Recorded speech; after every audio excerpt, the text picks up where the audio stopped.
একটা গুরুত্বপূর্ণ তথ্য, অথচ এখন পর্যন্ত অধিকাংশ বাংলাদেশিকে এটা জানতেই দেওয়া হয়নি। 1971 সালে বাংলাদেশে যখন পাকিস্তানি যুদ্ধবন্দীরা আত্মসমর্পণ করে, সেই হাজার হাজার যুদ্ধবন্দীকে নিয়ে যাওয়া হয় ভারতে। অথচ ভারত যখন এই যুদ্ধবন্দীদেরকে নিয়ে যেতে চায়, তখন বাংলাদেশের অস্থায়ী রাষ্ট্রপতি সৈয়দ নজরুল ইসলাম বাধা দিয়েছিলেন। কিন্তু সবকিছুকে উপেক্ষা করে তাদেরকে ভারতে নিয়ে যাওয়া হয় এবং 1971 থেকে 74 সাল পর্যন্ত এই 3 বছর তাদেরকে ভারতেই রাখা হয়। এবং সেই যুদ্ধবন্দীদের ভারতে আটকে রেখে ভারত তাদের স্বার্থ হাসিলের চেষ্টা করে, যেটা বাংলাদেশের পাঠ্য বই থেকে শুরু করে কোথাও এখন পর্যন্ত সেভাবে প্রকাশই করা হয় না। মুক্তিযুদ্ধের ইতিহাসকে তো যে যেভাবে পেরেছে নিজের মতো করে রং চং মাখিয়ে সকাল সন্ধ্যা হাটে তুলেছে। আমাদের শ্রেষ্ঠ অর্জনকে বিক্রি করে নিজের পেট চালিয়েছে। কিন্তু সত্য কখনোই লুকিয়ে রাখা যায় না। প্রয়োজনে ভিডিওটা পজ করে একটু সময় নিন, গভীরভাবে চিন্তা করুন, তারপরে উত্তর দিন। স্কুল থেকে শুরু করে বিশ্ববিদ্যালয় পর্যন্ত কোথাও কোনো পাঠ্য বইয়ে এই প্রশ্নের বিস্তারিত উত্তর কি আপনি পেয়েছেন? 1971 সালে আত্মসমর্পণ করা 93,000 যুদ্ধবন্দীর ভাগ্যে কি ঘটেছিল? তাদেরকে বাংলাদেশ থেকে ভারত নিয়ে 3 বছর রাখা হলো। ওই সময়টাতে তাদের বিচার না করে ভারত কিভাবে নিজেদের স্বার্থ হাসিলের চেষ্টা করেছে এবং কত স্বার্থ তারা উদ্ধার করেছে, এই ইতিহাস আপনি আমি কতটুকু জানি? 1971 সালের 16 ডিসেম্বর বিকাল 4:31 আমার ঠিক পেছনের এই জায়গাটাতেই পাকিস্তানের 93,000 সৈন্য আত্মসমর্পণ করে। কিন্তু এই কথাটার মধ্যে মারাত্মক একটা ভুল আছে। 93,000 সৈন্য, এই কথাটাই ভুল। অথচ আমাদের পাঠ্য বই থেকে শুরু করে পেপার পত্রিকা কিংবা বাংলাপিডিয়া সব জায়গাতে এই 93,000 সৈন্যটাই লেখা থাকে। এই ভুলের সঠিকটা আসলে কি, সেটা আমি আপনাদেরকে বলবো। তার আগে আরো কিছু তথ্য জানা সবারই দরকার। পাকিস্তানি সৈন্য কখনোই 93,000 ছিল না। 1988 সালে সুরেন্দ্র কুমার চোপড়ার একটি গবেষণা প্রকাশ পায়। তার হিসেবে 56,998 জন ছিলেন নিয়মিত সেনা সদস্য, 18,287 জন প্যারামিলিটারি সদস্য, 17,376 জন ছিলেন বেসামরিক লোক, 1,228 জন সরকারি চাকরিজীবী, আর 3,963 জন ছিলেন বিভিন্ন পদস্থ পশ্চিম পাকিস্তানি যারা চাকরি করতেন বাংলাদেশে। এর মধ্যে আবার অনেক রাজাকারও ছিল। নিয়মিত সেনা সদস্য, প্যারামিলিশিয়া, সরকারি বেসরকারি চাকরিজীবী কিংবা মুচি ম্যাথর সবাইকে এক করে 93,000 সৈন্য বলা একটা ভুল মেসেজ। তবে সবাইকে যুদ্ধবন্দী বললে আর ভুল হওয়ার সুযোগ নেই। এবার আসি মূল আলোচনায়। প্রায় লাখখানেক যুদ্ধবন্দীর ভাগ্যে কি ঘটেছিল তা আমাদের ইতিহাস থেকে যেন লুকিয়ে রাখার চেষ্টা করা হয়েছে বারবার। আত্মসমর্পণ পর্ব যখন শেষ হলো, ঠিক তখনই পাকিস্তানের যুদ্ধবন্দীদের নিয়ে শুরু হয় ভারতের রাজনীতি। ভারত তখন দাবি করে বসে, যেহেতু বাংলাদেশ এবং ভারত দুই দেশের যৌথ কমান্ডের কাছে তারা আত্মসমর্পণ করেছে, তাই এই দুই দেশের স্বার্থে তাদেরকে ব্যবহার করা হবে। এ প্রস্তাব ছিল ভারতের। 1949 সালের তৃতীয় জেনেভা কনভেনশনের 118 নম্বর আর্টিকেলে লেখা আছে, prisoners of the war shall be released and repatriated without delay after the cessation of active hostilities. অর্থাৎ যুদ্ধের ক্ষেত্রে সক্রিয় সংঘর্ষ শেষ হওয়ার পর আর কোনো দেরি না করে যুদ্ধবন্দীদের বিনিময়েও তাদের মুক্তির প্রক্রিয়া শুরু করতে হবে। কিন্তু 1971 সালের ডিসেম্বরেই বাংলাদেশ থেকে ভারতে নিয়ে যুদ্ধবন্দীদের রাখা হয় 1974 সাল পর্যন্ত। আর লিখিত প্রমাণ না থাকলেও মুক্তিযুদ্ধের প্রত্যক্ষদর্শীদের অনেকের মুখেই শোনা যায় পাকিস্তানি সেসব যুদ্ধবন্দীদের দিয়ে ভারত পাহাড় কাটানো সহ বিভিন্ন ভারী কাজে তাদেরকে ব্যবহার করে, যদিও এর দালিলিক প্রমাণ মেলেনি। দেশ স্বাধীন হওয়ার পর সকল যুদ্ধবন্দীদের ভবিষ্যৎ নিয়ে তখন বাংলাদেশ সরকার ও ভারতীয় প্রশাসনের মধ্যে শুরু হয় বিরোধ। বাংলাদেশের অস্থায়ী সরকার চেয়েছিল ঢাকায় বিশেষ আদালত করে পাকিস্তানের যুদ্ধবন্দীদের মানবতা বিরোধী অপরাধের বিচার করতে। এরই মাঝে যুদ্ধবন্দীদের বাংলাদেশ থেকে নেওয়া শুরু হয় ভারতে।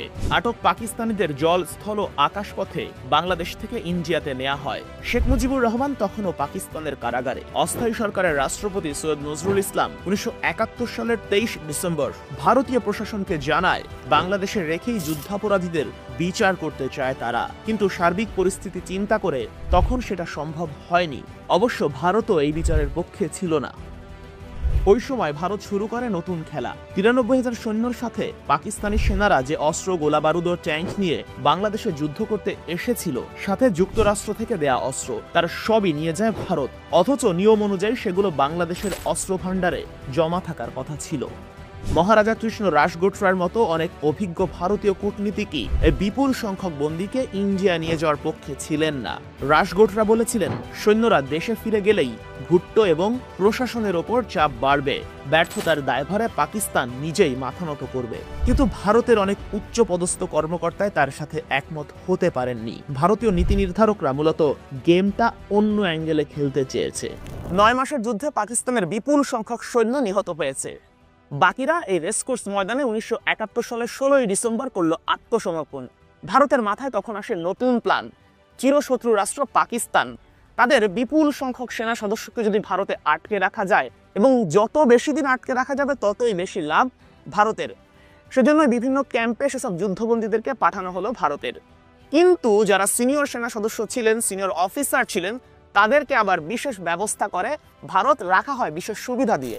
এর সবচেয়ে বড় উদাহরণ পূর্ব পাকিস্তানে নিযুক্ত তখনকার সর্বোচ্চ বেসামরিক কর্মকর্তা মুজাফফর হোসাইন। তাকে যুদ্ধবন্দী হিসেবে নেওয়া হলেও ভারতীয় কূটনীতিক ডিপি ধরের বাসায় তাকে অতিথি হিসেবে রাখা হয়। ভারতীয় কূটনীতিক শশাঙ্ক ব্যানার্জির মতে, লন্ডনের হিথ্রো বিমানবন্দরে এক যাত্রা বিরতিতে ইন্দিরা গান্ধী তার কূটনীতিক চ্যানেলের মাধ্যমে ভুট্টোকে শেখ মুজিবের মুক্তির ব্যাপারে দ্রুত চিন্তা করতে বলেন। জুলফিকার আলী ভুট্টোর কাছে হিসেব ক্লিয়ার ছিল, মুজিবকে ফেরত না দিলে যুদ্ধবন্দীদের ফেরত পাবে না পাকিস্তান, আর শেখ মুজিবের যদি পাকিস্তানের আদালতে সাজা হয় তবে হাজার হাজার পাকিস্তানি যুদ্ধবন্দীর ভাগ্যেও ভালো কিছু ঘটবে না। ওদিকে পাকিস্তানও হয়ে ওঠে অস্থিতিশীল। যুদ্ধবন্দী হিসেবে বাংলাদেশ থেকে আটক হয়ে তখন যারা ভারতে বন্দী, তাদের স্বজনরা জুলফিকার আলী ভুট্টোর ওপর চাপ বাড়াতে থাকেন। এক পর্যায়ে তারা প্রেসিডেন্ট ভবন ঘেরাওয়ের জন্য রওনা হয়। এরই মাঝে চলতে থাকে বাংলাদেশ ভারত পাকিস্তান ত্রিমুখী রাজনীতি। পরিস্থিতি বুঝে 1972 সালের 8 জানুয়ারি শেখ মুজিবকে মুক্ত করে দেয় পাকিস্তান। দুদিনের মধ্যেই অর্থাৎ 10 জানুয়ারি তিনি ঢাকায় পৌঁছান। শেখ মুজিব দেশে ফিরে জানিয়ে দেন, পাকিস্তান যদি বাংলাদেশকে স্বাধীন দেশ হিসেবে স্বীকৃতি না দেয় তবে বন্দীদের ফেরত পাঠানোর বিষয়ে আলোচনায় বসবেন না তিনি। কিন্তু ভুট্টোর পক্ষে বাংলাদেশকে স্বীকৃতি দেয়া এক প্রকার অসম্ভবই হয়ে পড়ে। একদিকে পাকিস্তানের ইসলামী দলগুলো ক্ষুব্ধ, তাদের ডাকে ফুঁসছে সাধারণ জনতা। অন্যদিকে ভারতে বন্দী থাকা সেনাদের স্বজনরা করছে আন্দোলন। বাংলাদেশ যখন পাকিস্তানের স্বীকৃতি আর মুক্তিযুদ্ধের গণহত্যায় নেতৃত্ব দেওয়া কয়েকজনের বিচারের দাবি তুলছে, ওই মুহূর্তে পাকিস্তানের দুর্বলতার সুযোগ নিয়ে ভারত খুলে বসে তাদের স্বার্থের ঝুলি। বাংলাদেশ থেকে নিয়ে যাওয়া পাকিস্তানি যুদ্ধবন্দীদের জিম্মি করে ভারত চায় পাকিস্তানের সাথে কাশ্মীর ইস্যুর সমাধান করতে। ক্যালিফোর্নিয়া বিশ্ববিদ্যালয়ের প্রেস থেকে প্রকাশিত স্যামুয়েল মার্টিন বুরকে তার লেখা গবেষণাপত্র the post war diplomacy of the Indo Pakistan war of 1971 এই রিসার্চ পেপারে উল্লেখ করেন, ভারত ওই বন্দি বিনিময়ে এত দেরি করার দুটি বিশেষ কারণ ছিল, যেগুলো গণমাধ্যমের আলোতে খুব একটা আসেনি। প্রথম কারণ, বিপুল পরিমাণ সেনা সদস্যকে আটক রাখলে ওই চিরশত্রু দেশের সৈন্যদের দক্ষতা দিনে দিনে কমতে থাকবে, আর ভবিষ্যতে যদি আবারও ভারত পাকিস্তান যুদ্ধের পরিস্থিতি তৈরি হয় তবে প্রতিপক্ষ পাকিস্তান কিছুটা হলেও দুর্বল থাকবে। আর দ্বিতীয় কারণটি আরো স্পেসিফিক, ভারত কাশ্মীর ইস্যু দফারফা করতে চায় পাকিস্তানের সাথে। এই বিশাল যুদ্ধবন্দীদের নিয়ে আলোচনার টেবিলে যদি তার সমাধান করা যায় তবে ভারতের জন্য বিশাল লাভ। কয়েকদিনের মধ্যে ভারত দেখে সেই লাভের মুখ। পাকিস্তানের কাছ থেকে বাংলাদেশ স্বীকৃতি পাওয়ার বহু আগেই যুদ্ধবন্দীদের ব্যবহার করে ভারত পেয়ে যায় কাশ্মীর ইস্যুর সমাধান, সিমলা চুক্তি। 1972 সালের 2 জুলাই ইন্দিরা গান্ধী ও জুলফিকার আলী ভুট্টোর মধ্যে যুদ্ধবন্দীদের বিষয়ে সিমলা চুক্তি সম্পন্ন হয়। ভারত পাকিস্তান দুই দেশ কাশ্মীর নিয়ে পৌঁছায় ঐক্যমত্যে। ভুট্টো একতরফাভাবে পাকিস্তানে আটকা পড়া যুদ্ধবন্দীদের মুক্তির ঘোষণা দেন। বিনিময়ে ভারতও ঘোষণা দেয় এই মুহূর্তে কেবল পশ্চিম পাকিস্তানের রণাঙ্গন থেকে আটক হওয়া পাকিস্তানি সৈন্যদের মুক্তি দেয়া হবে। সবাইকে মুক্তি দিলেও বর্বরচিত হামলাকারী ও মাস্টার প্ল্যানার মোট 195 পাকিস্তানির বিরুদ্ধে যুদ্ধ অপরাধের অভিযোগ আনে বাংলাদেশ। 1973 সালের আগস্টে 3 দেশের সমঝোতায় দিল্লি চুক্তির মাধ্যমে যুদ্ধবন্দী বিনিময়ের পথ প্রস্তুত হয়।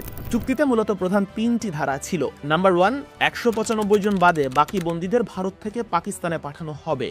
পাকিস্তানে আটকে পড়া বাংলাদেশিদেরও ফেরত পাঠানো হবে এবং বাংলাদেশে থাকা উর্দুভাষী বিহারিদেরও পাকিস্তানে প্রত্যাবাসন করা হবে। তবে সেই 195 জনের বিচার বাংলাদেশ শুরু করতে চাইলেও ইন্দিরা গান্ধীর প্রভাবে তা বন্ধ হয়ে যায়। এখন বুঝতে পারছেন এখানে কার স্বার্থটা বেশি দেখা হয়েছে, বাংলাদেশ নাকি ভারতের? 1972 সালে সিমলা চুক্তি হলেও বাংলাদেশে আত্মসমর্পণকারী পাকিস্তানি যুদ্ধবন্দীদের মুক্তি পেতে লেগে যায় আরও 2 বছর। 1974 সালের 9 এপ্রিল বাংলাদেশ, পাকিস্তান ও ভারতের মধ্যে যুদ্ধবন্দীদের মুক্তি ও প্রত্যাবাসন নিয়ে দিল্লিতে আরও একটি চুক্তি স্বাক্ষর হয়। সেই চুক্তি বলে 1974 সালের 14 নভেম্বর মুক্তি পায় পাকিস্তানের যুদ্ধবন্দীরা। এই ভিডিও দেখার পর নিশ্চয়ই আপনাদের কারোরই বুঝতে বাকি নেই ভারত কেন বাংলাদেশের মুক্তিযুদ্ধে সহযোগিতা করেছিল। তবে জাতি হিসেবে আমরা অকৃতজ্ঞ নই, মুক্তিযুদ্ধে ভারতের অবদান আমরা স্বীকার করি, কিন্তু এটাও মানতে হবে ভারত আমাদের যুদ্ধে যতটুকু সাহায্য করেছে যুদ্ধ পরবর্তী সময় তার চেয়ে অনেক বেশি উসুল করে নিয়েছে। তবে ভারতের মূল টার্গেট ছিল ঘাড়ের কাছ থেকে চিরশত্রু পাকিস্তানকে সরিয়ে দেয়া, সেটা কিন্তু ভারত সফলভাবে করতে পেরেছে। আর যুদ্ধ পরবর্তী সময় ভারত কতভাবে তাদের স্বার্থ হাসিল করেছে সেটা নিশ্চয়ই আপনারা দেখেছেন। অনেক ভারতীয় দাবি করে থাকে যে মিত্রবাহিনী যুদ্ধে যোগ না দিলে বাংলাদেশ স্বাধীন হতো না। বাংলাদেশের মুক্তিযুদ্ধ শুরু হয় 1971 সালের 26শে মার্চ, আর ভারতীয় সেনারা যুদ্ধে যোগ দেয় 1971 সালের 3 ডিসেম্বর, যুদ্ধ শেষ হওয়ার মাত্র কয়েকদিন আগে। হয়তো ভারতীয় সেনারা যোগ না দিলে যুদ্ধের সময়কাল কিছুদিন বৃদ্ধি পেত, বাংলাদেশের স্বাধীন হতে আরও কিছুদিন হয়তো বা সময় লাগতো, কিন্তু বাংলাদেশ স্বাধীন হতে পারতো না, এটা একান্তই ভ্রান্ত ধারণা। তবে বাংলাদেশের মানুষের কাছে বিষয়টা কাচের মতো স্বচ্ছ হয়ে গেছে। তারা বুঝতে পেরেছে ভারত কোন উদ্দেশ্যে বাংলাদেশকে মুক্তিযুদ্ধে সহযোগিতা করেছিল, কিন্তু তারা যে সহযোগিতা করেছিল সেটা আমরা কখনোই অস্বীকার করি না। এতক্ষণ সঙ্গে ছিলাম শেখ আশিক, সবাই ভালো থাকবেন, আল্লাহ হাফেজ।